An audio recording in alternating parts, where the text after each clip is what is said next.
Olá, eu sou o René e hoje nós vamos falar sobre eletromagnetismo. Olá, eu sou o René e hoje nós vamos falar sobre eletromagnetismo. Os conteúdos abordados hoje serão magnetismo, eletromagnetismo, campo magnético, movimento circular em um campo magnético e força magnética. Magnetismo.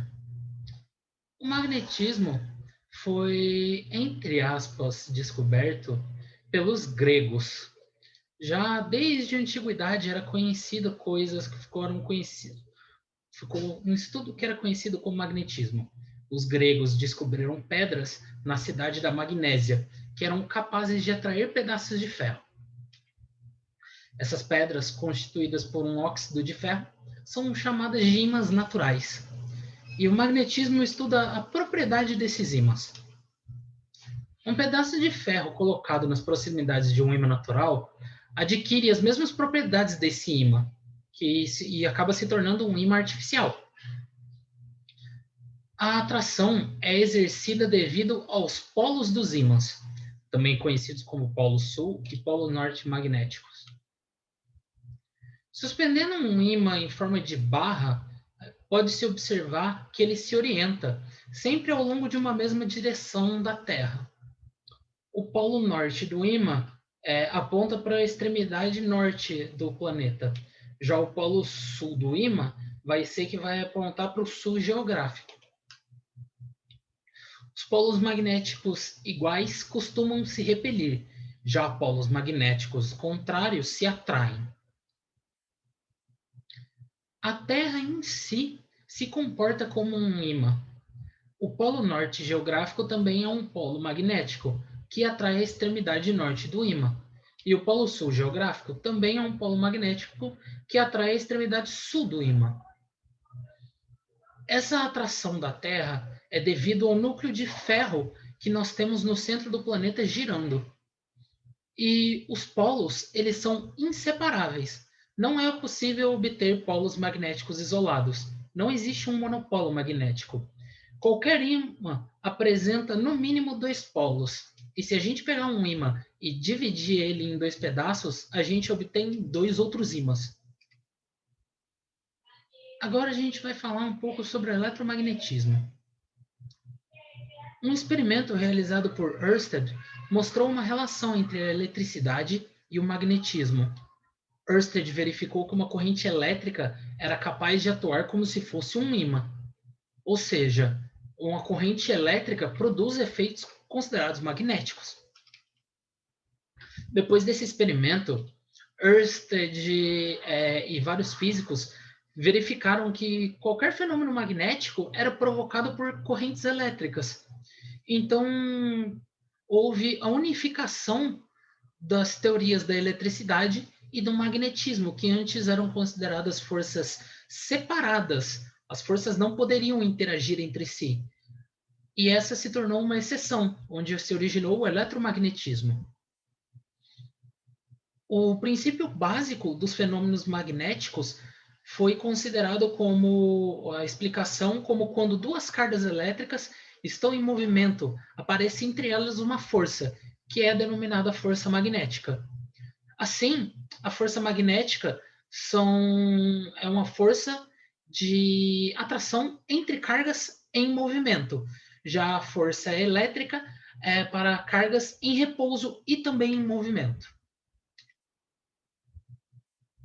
Uma carga em movimento cria no espaço um campo magnético, que exerce uma força sobre outra carga, também em movimento.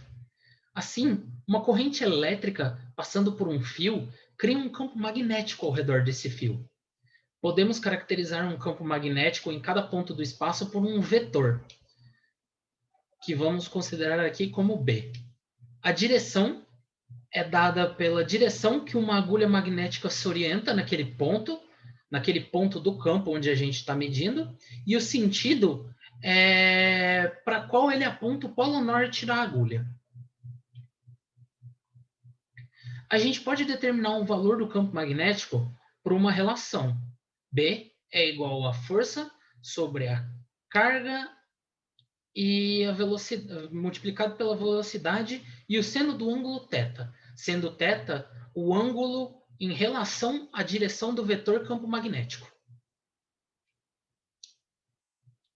Já para direção e sentido, experimentalmente foi verificado que a direção de uma carga em movimento vai ser sempre perpendicular ao plano definido pelos vetores velocidade e campo magnético, como temos aqui na ilustração. Para encontrar a unidade de campo magnético, basta se realizar os cálculos e verificar a equação. O campo magnético ele pode ser definido pela força, dividido pela carga vezes a velocidade, vezes um cosseno. O cosseno, como ele não tem medida, a gente vai excluir ele da análise. Mas a força ela tem um valor em Newton, a carga tem sua medida em Coulomb e a velocidade em metro por segundo. Então, nós temos 1 Newton sobre 1 Coulomb vezes metro por segundo. A gente pode passar o segundo dividindo, em vez de metro, colocar ele para dividir o Coulomb.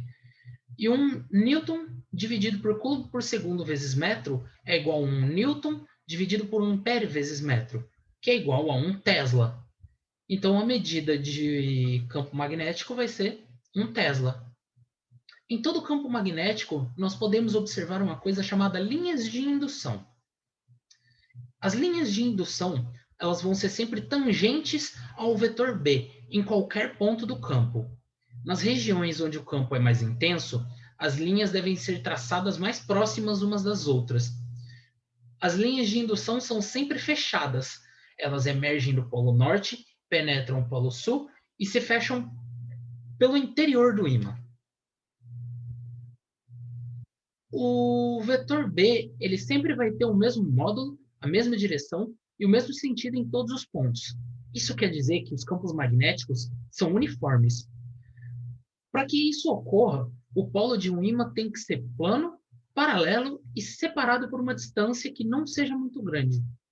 Assim, as linhas de indução serão paralelas e igualmente espaçadas. Agora, considerando uma carga em movimento perpendicular ao campo, vamos considerar uma carga positiva lançada com uma velocidade numa direção perpendicular a um campo magnético uniforme. Pela regra da mão direita, que a gente pode até observar na figura anterior, nas figuras anteriores, a gente verifica que a força magnética que atua sobre uma partícula ela é perpendicular à velocidade. Nesse caso, a força altera apenas a direção da velocidade, mantendo um módulo constante. Como consequência, a trajetória da partícula vai ser uma circunferência, e seu movimento será um movimento circular uniforme. Para a representação de vetores perpendiculares ao plano de uma figura, a gente costuma utilizar a representação gráfica abaixo. A primeira representa um vetor perpendicular ao plano da tela, do slide que eu estou apresentando, cujo sentido está entrando no plano. Já a imagem abaixo é um vetor perpendicular cujo sentido é saindo do plano da tela de vocês ou do slide que eu estou apresentando.